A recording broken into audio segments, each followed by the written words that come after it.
Vladimír Ružička poprehadzoval zostavu prakticky už štvrtýkrát na tomto šampionáte. A treba povedať, že mal k tomu vážne dôvody, pretože po víťazstve nad Francúzskom v poslednom zápase základnej skupiny 5-4 po predĺžení vôbec nepochválil svojich zverencov za to, že otočili zápas, keď prehrávali 0-3, ale naopak ešte im naložil a v podstate namotivoval, aspoň takýmto spôsobom sa to dá charakterizovať, hráčov do stretnutia do štvrťfinále proti Spojeným štátom americkým. 23-ročný hráč, ktorý je zase v tejto sezóne zaradený medzi najlepších nováčikov. Nikdy nebol draftovaný, najlepším nováčikom v NHL nikdy nebol draftovaný, pretože je veľmi nízky a napriek tomu sa dokázal presadiť v NHL vo svojej premiérovej sezóne. Môže bojovať o cenu trofej pre seba a pre svoj tým mohol zabezpečiť vedenie Jaromír Jágr. Súboj dvoch najstarších hráčov na turnaji. Jaromír Jágr proti Timovi Thomasovi, o 2 roky mladší. Brankár Spojených štátov amerických vykryl jeho strelu. Prichádza ďalšie vhadzovanie, opäť úspešné buly pre Američanov. 1-0, Peter Miller prestrelil Alexandra Saláka. Ale v podstate tú strelu Salák videl úplne od začiatku. A je to pravda, bola to hokejka útočníka Broka Nelsona, ktorý tak zapísal do svojich osobných štatistík 5. gól na šampionáte a je o to cennejší, že ním otvára štvrťfinálový duel. Využitá presilová hra, veľmi rýchlo.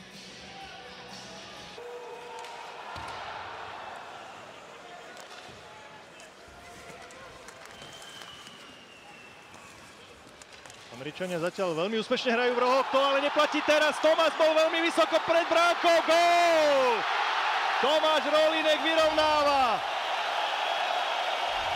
Vidíme, ako naozaj výborne fungovala tá Tomasová vysunutá hra na prvú strelu, ale následne je úplne evidentné, že ak náhodou príde k odrazenému puku, tak tým Tomas je úplne mimo pozície a je obrovská príležitosť pre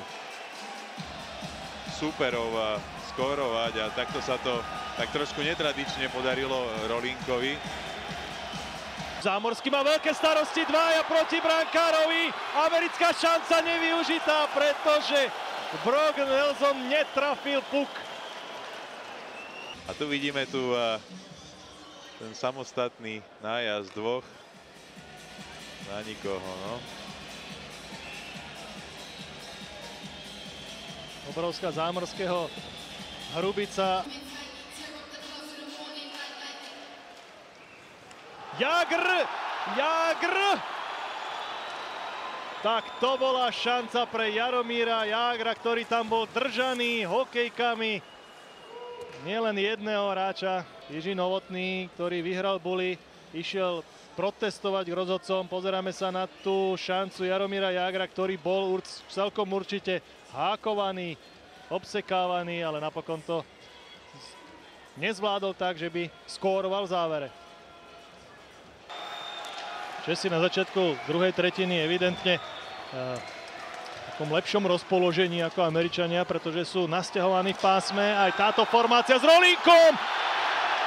Tak čo teraz nedali Česi? Jan Kováč netrafil úplne prázdnu bránku.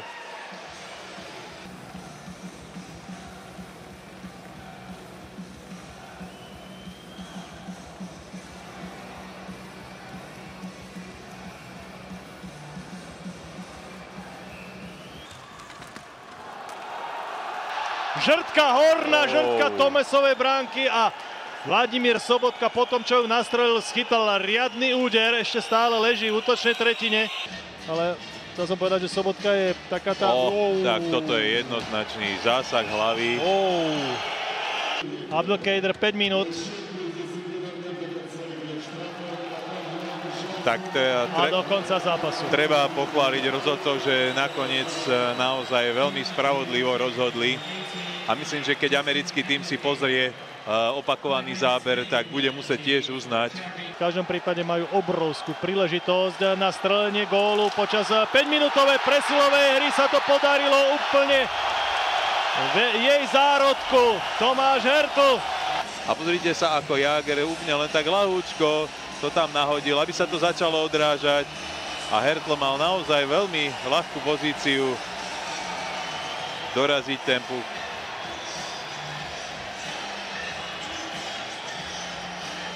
No a pokračuje znova presilová hra. Jan Kováš s Kolážom. Je ozrazená strela. Čo nedal Červenka? Je to gól, predsa len. Ale budeme ešte konzultovať s videorozhodcom. Myslím si, že Pekendom to sa snažil zasunúť. Teraz to myslím, že dobre uvidíme. Prvýkrát a kopol Korčulov. Ale videli sme verdikt, ktorý sa nepáči Čechom, českým priaznivcom. Červenkový gól nie je prisúdený. Česi ju hrajú naozaj vynikajúco. A zas, a je to tam. Červenka! Ten plán naozaj vychádza, naozaj nahádzovať puky, nech sa to odráža okolo Tima Thomasa. A každá takáto situácia bude smrdeť gólom.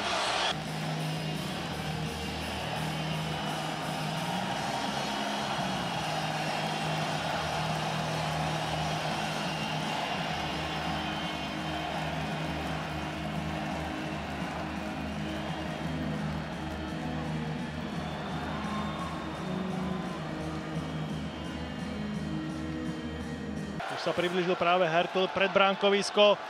Nemcová strela, gól! Česi vyhrávajú zásluhou ďalšej presilovkovej trefy 4-1.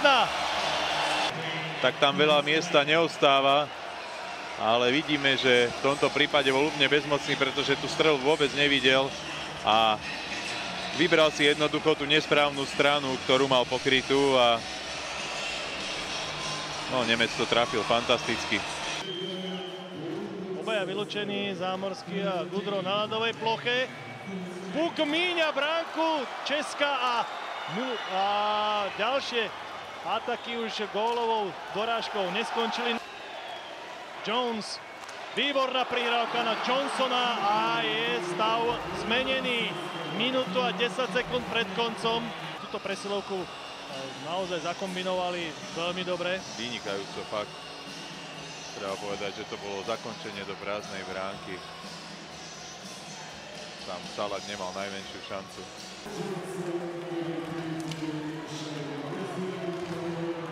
Gól! 4-3, 57 sekúnd pred koncom.